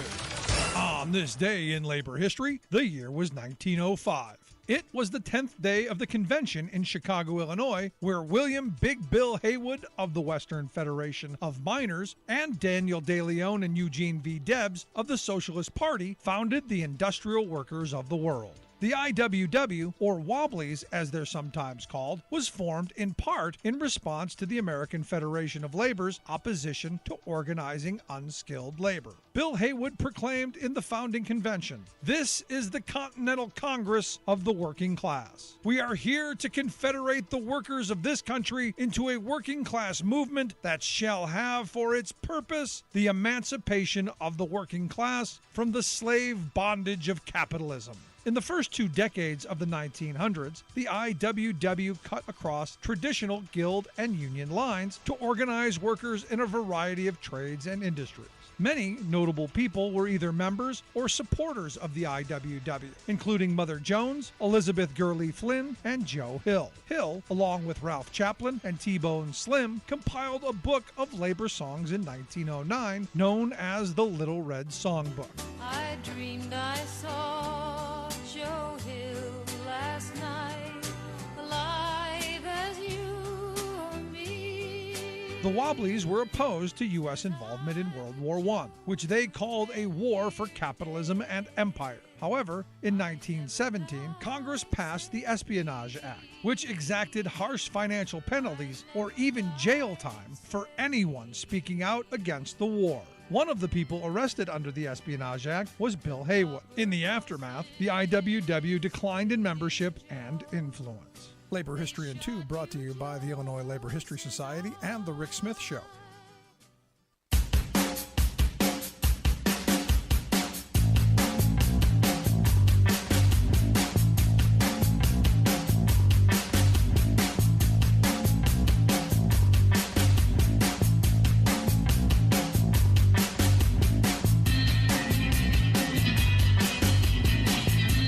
Back to the Rick Smith Show. Check out our website, thericksmithshow.com. Questions, comments, something on your mind, you can email me, rick@thericksmithshow.com. Email from Rita. I want to get to the email bag. Rita writes, well, another day, another few mass shootings.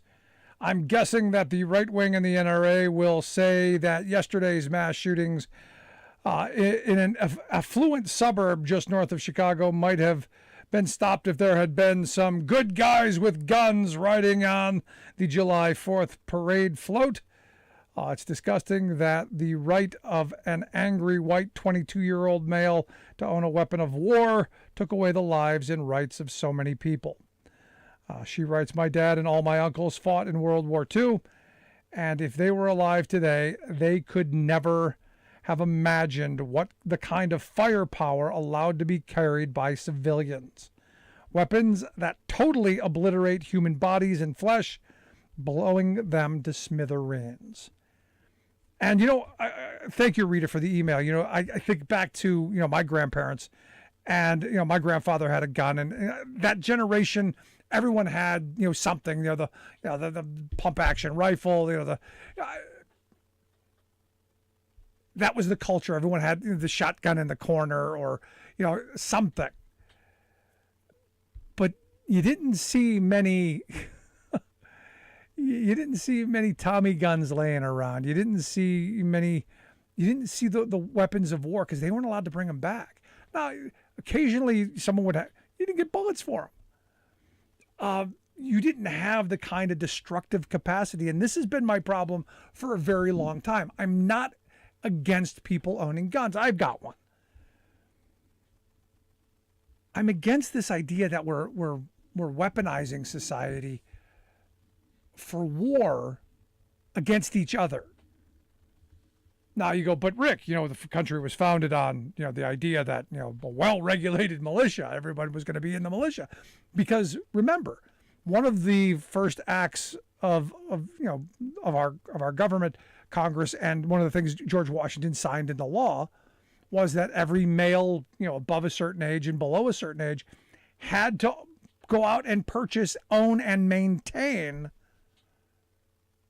a pack, a military kind of pack, a weapon, enough ammunition, enough plugs, enough enough powder, an actual military, their own gear, to be at the ready, because it was all about a well-regulated militia. Yes, you should have the gun in a well-regulated militia, because we were never supposed to have a standing army. We were never supposed to have an imperial standing army. Navy, yes. Protect shipping lines, protect commerce, yes, gonna have that. But not an army, not a giant standing army. That was gonna be a volunteer thing that you defend your communities. If something comes up, everybody, it's kind of like the National Guard idea.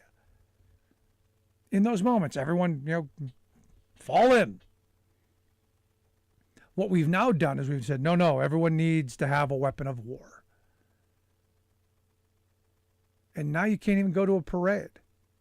Now you can't go to a concert without wondering. Because look, I've been in crowds of people going, where's the exit? Where's my exit? Where are the shots going to come from? Where's the exit? Where's the best place to duck behind? And you go, boy, that sounds paranoid. Is it? With the frequency that this stuff is happening, who'd have thought?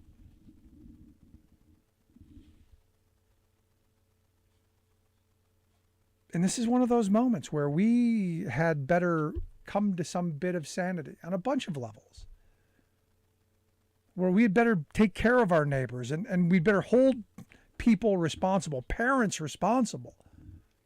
The father who went and, signed the card for this kid to get this gun. What kind of a responsible person does that? And ultimately, we've got to hold them accountable. But here's the thing, and this is where you go, but this is unique, and these shootings are unique. No, the weapons. Comes back to the weapons, comes back to the availability. Comes back to, hey, I can get this and I can cause this kind of carnage. It comes back to the availability. It's that simple for me. Because, yeah, I believe it would have happened in the past if you'd have had the chances that you have now. Because, like I said, look, I've seen people shot. I've seen people walking down the street with guns. And you knew, at least when I was a kid, you knew they got 6 shots at you. And you had a chance. Now, I don't know. Love to hear your thoughts, though. Rita, thank you for the email. And if you want to email me, you can email me, rick@thericksmithshow.com. I do answer all emails personally. And sometimes I read a couple of them here on the program. We got long days ahead. But hopefully we get our act together. Hopefully we come together. We stand together. We speak together. Hopefully. If you miss any portion of the program, make sure you grab the podcast. Wherever you get your podcast, you'll find ours. Thanks so much for being here. We'll see you back here next time.